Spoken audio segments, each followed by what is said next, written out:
Here's basically the chord progressions for "It Hurts Me Too," which is similar to "Things About Coming My Way." It's a really classic blues tune. It's an 8-bar blues. Now, there's two sets of changes. Sometimes there's just basic 1, 4, 5, and then there's the ones I'm going to show you, which actually are a little more interesting. So the first chord is D major. Now I'm going to go to D7. My 4 chord is G major to G minor. Back to the D major, A, pretty simple, G, and my turnaround.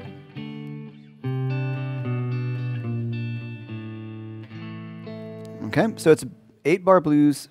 It Hurts Me Too. And like I said, Tampa Red, which is a great guitar player from the 30s, did a version where he does those changes, and that's what I want to talk about. So we start off with a classic B.B. King style lick. It's a great pickup lick you can use on any blues. All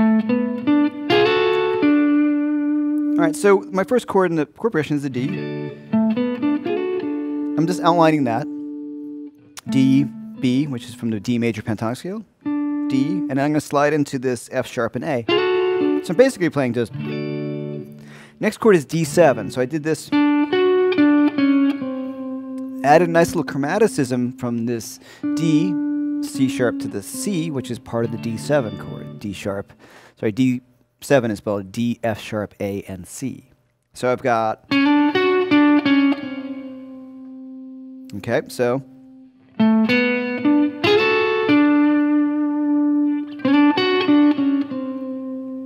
Now we go to the next part, which is G major to G minor. And if you look at this position right here, like a C chord looking shape of G major. To make that minor, I'm playing that. Now G major is G, B, D, and it's really kind of a G7 sound, G, B, D, F.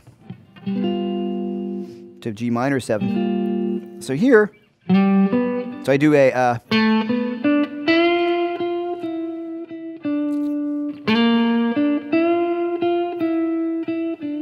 So just by playing the B on the G chord, to the half step bend, to the F, back down to E, D, now the B flat. In my chord progression, in my soloing, I outline the changes. Okay, so that's what I'm thinking there. B natural on that G chord, G, B, D. If you look at it here.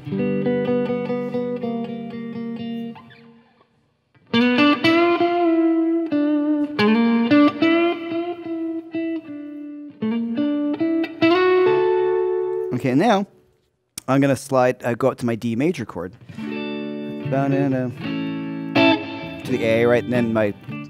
So here... So I was messing with this F.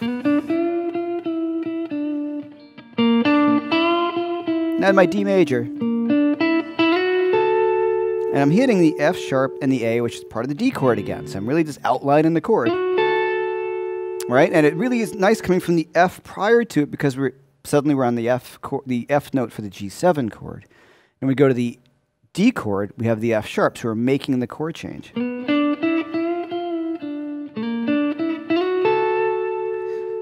Right, then we go to the A. Really nice. Just going to slide that down chromatically to the E and the G, which is now the 5th and the flat 7 of my A chord. Right, so then a little blues lick. Now it's kind of a G7, right? Now I have my F, which is D minor blues, which will work nicely, but I'm going to bend that F a little bit, resolve it to the E, and here comes this really cool turnaround. And this uses contrapuntal motion. That means one line's move it up while the other one moves down. So here I have a C and an F sharp. Well, that's part of my D7 chord. That's a great D7 fingering, by the way. C, D, and F sharp. So I have the C and the F sharp, which is the flat 7 and a third of the D chord. I'm going to move that down chromatically to A, and this F sharp is going to move chromatically up to A.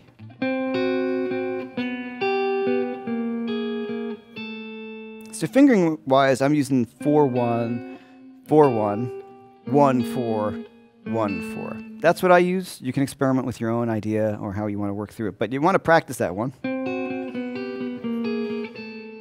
Because it's really hip. And it ends on your 5 chord. All right? Or even on the D. All right, because I have that A at the end, which also works on the D chord. Now, the turnaround I did earlier on showing the changes, some kind of idea, the C is walking down chromatically, C, B, B flat, A. But here, same line, but the other one have ascending. Right? So that's that cool sound. Then I just end on an A.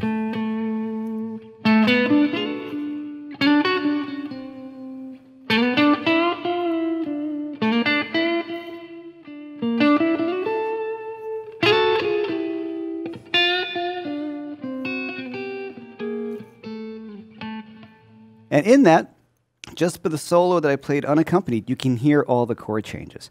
And that's what we're shooting for. So write out the notes of the chord, write out the scale that you're using, see which notes are different from the scale, and make sure you hit that note on that chord.